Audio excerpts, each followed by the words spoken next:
I work for the RHS. We're just going to look at a few tips on how to decide on the best plants for bees and other pollinators in your garden. Look for things that are going to have nice open flowers. So a really popular summer bedding plant is the dahlia.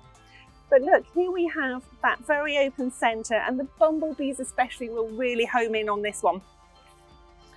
Also look for flowers which are going to have lots of flowers still to come. So here we've got a really lovely salvia. It's like an ornamental sage, and this time instead of an open daisy-like flower, we've got a spike of flowers, and we can see that the flowers start from the bottom opening up. That gives, you know, some interest now. But as the season goes on, they keep delivering, and these will flower really quite late into the season. When you're in the garden centre, see if they've got a sign that says wildlife. So they've already done the hard work for you in the garden centre, and they've put together plants that are going to work really hard for wildlife or for pollinators. Pack flowers into your garden. Get carried away and don't just, you know, have it very sparse. Put lots in. If you pack the garden with lots of flowers, we know that that's going to be really good for pollinators. Why not get a little edibles patch? A favourite for the bees is going to be oregano or marjoram. This just smells absolutely fantastic. Great on pizzas, and when it comes into flower, it'll be packed with bees.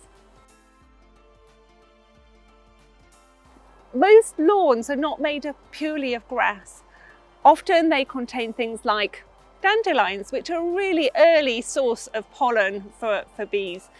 But they might have buttercups in there, they might have daisies. And if you just stop mowing perhaps 3-4 weeks, you'll allow those things to flower. Bees, like any other animal, also need water. All that you need to do is create a drinking area that they'll be able to land on and not drowning. So if you've got a conventional bird bath, maybe just add in some cobbles or pebbles or even marbles, and that will allow insects such as bees and flies to land on those and have a quick drink before then taking off and getting on with the day. So we hope this has been useful and that you'll use these tips to make your garden even greater for bees.